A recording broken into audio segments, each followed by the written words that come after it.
नमस्कार, मिथिला मंच न्यूज में आपका स्वागत है। मैं हूं मनोज और नजर डालते हैं सबसे पहले आज के हेडलाइंस पर, क्योंकि आपको रहता है मिथिला मंच न्यूज की हर अपडेट खबर का इंतजार। तो नजर डालते हैं आज के हेडलाइंस पर। हेडलाइंस के प्रायोजक है अनुरानी कंस्ट्रक्शन। दरभंगा शहर में जमीन खरीदें लिटिगेशन फ्री, जमीन with land owner title insurance के साथ संपर्क करें। तेजस्वी फातिमा इलियास अपार्टमेंट 9 मंजिली इमारत मिथिलांचल में पहली बार मुस्लिम संप्रदाय के लिए मस्जिद के साथ।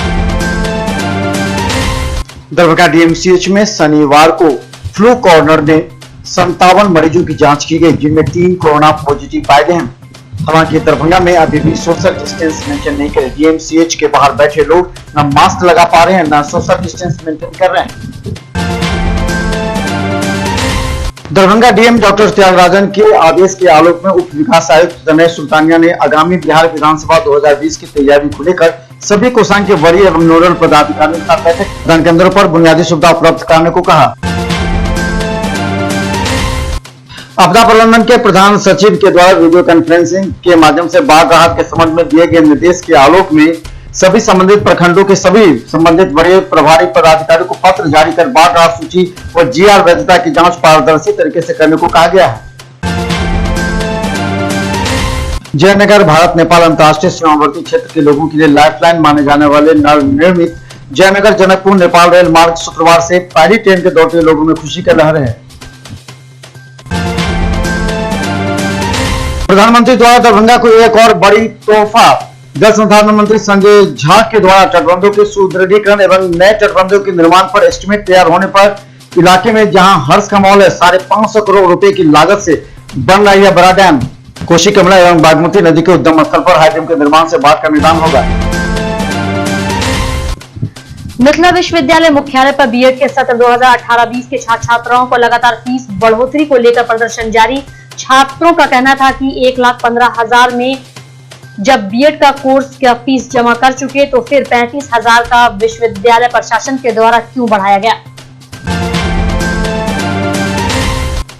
इन दिनों दरभंगा जंक्शन से दुर्गामी ट्रेनों में सफर करने वाले यात्रियों को लेकर रेलवे प्रशासन काफी सजग है। जहां एक तरफ पूरे शहर में कोरोना मरीज की संख्या दिन प्रतिदिन बढ़ती जा रही है, वहीं सफर करने वाले यात्रियों की संख्या दिन प्रतिदिन बढ़ रही है, जिसे लेकर रेलवे प्रशासन के द्वारा कई अहम कदम उठाए जा रहे हैं। खासकर दिल्ली मुंबई जाने वाले यात्रियों के टिकट की जाँच की जा रही है, साथ ही उनकी थर्मल स्क्रीनिंग सैनिटाइजेशन का भी काम रेलवे प्रशासन के द्वारा किया जा रहा है।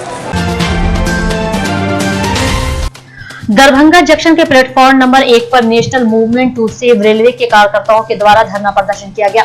यह धरना प्रदर्शन रेलवे निजीकरण के खिलाफ था। कार्यकर्ताओं का कहना था कि यह मोदी सरकार सभी सरकारी संपत्तियों को निजीकरण कर अडानी अंबानी के हाथों बेच रही है, जो हम लोग नहीं होने देंगे और इसके लिए जो आंदोलन करना पड़ेगा वह हम लोग करने को तैयार हैं। दरभंगा में एआईआरएफ के आह्वान पर ईसीआर के यू शाखा के द्वारा रेलवे निजीकरण का विरोध प्रदर्शन काला फीता लगाकर मोटरसाइकिल जुलूस निकालकर किया गया। मोटरसाइकिल जुलूस निकालने से पूर्व शाखा के रेलवे कर्मियों ने सर्वप्रथम यूनियन कार्यालय में अपने शहीदों को नमन किया। उसके बाद यह जुलूस निकाला गया। दरभंगा डीएमसीएच के पुराने सर्जरी भवन में करीब 100 से ज्यादा मरीज एवं परिजन रह रहे हैं, जो खतरे की घंटी है। इससे पूर्व सर्जरी भवन से दुर्घटना घट चुकी है। एक महिला गिरकर घायल हो गई थी। सर्जरी भवन को पहले भी शिफ्ट किया गया है, लेकिन अभी तक इस पर लापरवाही बढ़ती जा रही है। दरभंगा के NH57 के महिंद्रा शोरूम के पास सिमरी के 2 व्यक्ति मोटरसाइकिल से जा रहे थे और तेज रफ्तार से जाते उसने एक बुलडोजर को धक्का मारा, जिसमें एक की घटना स्थल पर ही मौत हो गई। दूसरा गंभीर रूप से घायल है, जिसका डीएमसीएच में इलाज चल रहा है। कहा कि बाइक सवार काफी तेजी से जा रहा था। विश्वविद्यालय में लगातार बीएड एवं एनएसयूआई के धरना के बाद आज उनकी जीत हुई है। विश्वविद्यालय प्रशासन ने 35,000 रुपए फीस वापस ले लिया और 1,50,000 वाले नोटिफिकेशन को रद्द कर अब 1,15,000 रुपया फीस लेने का नोटिफिकेशन जारी किया है। एनएसयूआई जिलाध्यक्ष त्रिभुवन यादव ने कहा 3,000 युवाओं का भविष्य।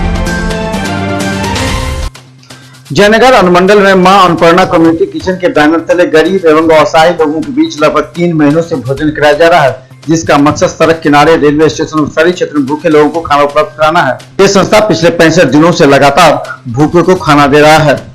संस्था के संयोजक अमित राउत ने कहा कि 65 दिनों से सभी कर रहे हैं मदद। दरभंगा में लगातार जिला प्रशासन और एसएसपी के निर्देश के बाद चौक चौराहों पर मास्क चेकिंग अभियान जारी है। पुलिस के इस कड़ा रवैया की वजह से दरभंगा में अब 80% लोग मास्क पहनकर सड़कों पर नजर आते हैं। हालांकि कुछ अनपढ़ लोगों को अभी भी बिना मास्क के देखा जा रहा है, जिससे पुलिस कड़ाई से जुर्माना वसूल रही है। आज भी करीब 10,000 रुपए जुर्माना वसूले गए। शनिवार को टीटी शिक्षकों ने अपनी मांगों को लेकर आदर्श मध्य विद्यालय लहरियासराय से पैदल मार्च प्रदर्शन निकाला। यह प्रदर्शन कई जगह से गुजरते हुए जिला शिक्षा पदाधिकारी कार्यालय पहुंचा। वहां शिक्षकों ने अपनी मांगों को लेकर जमकर नारेबाजी की। डीओ के आश्वासन के बाद प्रदर्शन समाप्त किया गया। भारतीय जनता पार्टी युवा मोर्चा के द्वारा लगातार प्रधानमंत्री नरेंद्र मोदी के जन्मदिन के मौके पर सभी महापुरुषों के बने हुए प्रतिमा की स्वच्छता और साफ सफाई को लेकर के किया जा रहा है कार्य।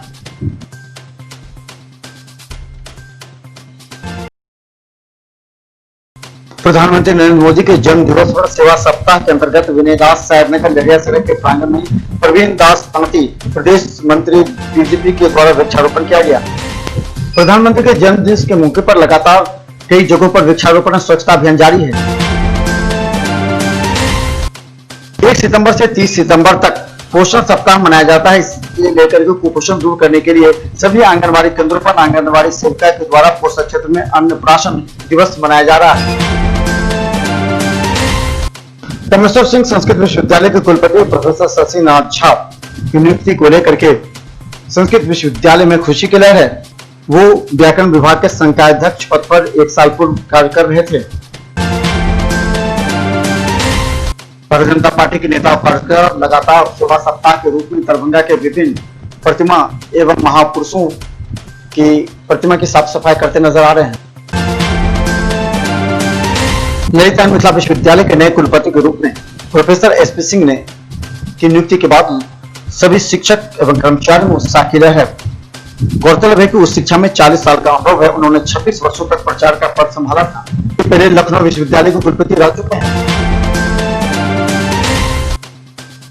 विधानसभा चुनाव में रुझान को लेकर के जीविका दीदी के द्वारा लगातार जागरूकता अभियान चलाया जा रहा है, जिसके तहत चांद ग्राम संगठन सीसो पूर्वी में मतदान हेतु शपथ ग्रहण कराया गया।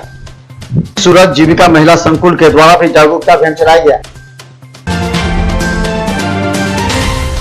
Darbhanga DM doctor Tyagarajan SM के निर्देश के बाद 20 सितंबर रविवार को दरभंगा जिले अंतर्गत सभी मतदान केंद्रों पर वोटर रजिस्ट्रेशन कैंप का आयोजन किया गया है। लगातार अभियान चलाया जा रहा है। दरभंगा में कोरोना योद्धा के रूप में अकील अहमद लगातार दरभंगा के सभी वरीय पदाधिकारी, डॉक्टर एवं अन्य लोगों की कोरोना जांच और रिपोर्ट को लेकर के सक्रिय रहे। इसे लेकर डॉक्टर एसएन सराफ ने भी उन्हें सम्मानित किया। अकील अहमद लगातार इस क्षेत्र में कार्य कर रहे हैं। उप विकास आयुक्त के मार्गदर्शन में आंगनबाड़ी सेविका, सहायिका एवं जीविका की दीदियों के द्वारा जिले में मतदाता जागरूकता कार्यक्रम लगातार चलाया जा। जागरूकता के क्रम में हस्ताक्षर अभियान, दीवार लेखन, मेहंदी लगाओ अभियान, क्विज, निबंध, पेंटिंग प्रतियोगिता, शपथ ग्रहण समारोह किया जा रहा है। इससे मतदाताओं में रुझान देखने को मिल रहा है। बिहार में जदयू और भाजपा के बीच सीटों के तालमेल को लेकर के दूसरे दौर की वार्ता चल रही है। वहीं दरभंगा में 10 विधानसभा क्षेत्र के लिए भाजपा, जदयू और लोजपा की तालमेल की बात चल रही है। सूत्रों की माने तो तय हो चुका है। मिथिला मंच न्यूज पर प्रत्येक दिन देखें राजनीतिक इस शतरंज की चाल, कौन किसके खिलाफ श और मौत का खेल रहा है। हालांकि बता दें, सीटों का तय होने के बाद प्रत्याशियों पर निगाहें हैं जनता की। अब जाने से पहले आपको बता दें कि मिथिला मंच न्यूज का हर अपडेट खबर यूट्यूब पर रहता है। हम चाहते हैं कि मिथिलांचल की जनता को हर अपडेट खबर सबसे पहले दिखाई जाए, इसलिए आप हमारे यूट्यूब चैनल को सब्सक्राइब करना ना भूलें। बस यूट्यूब चैनल पर मिथिला न्यूज सर्च करें, सब्सक्राइब करें और बेल आइकन दबाएं ताकि सबसे पहले आप तक हमारी अपडेट खबर पहुंचे। मिथिला मंच न्यूज टीम पूरी तन्मयता के साथ आप तक अपडेट करने का प्रयास करती है, क्योंकि आज के इस समय में अगर खबर के मामले अगर कोई अपडेट नहीं है तो लोग उसे पीछा छोड़ देते हैं। इसलिए आप भी रहे अपडेट सिर्फ मिथिला मंच न्यूज पर, मिथिलांचल का एकमात्र टीवी चैनल जो आपको हमेशा अपडेट रखता है। धन्यवाद।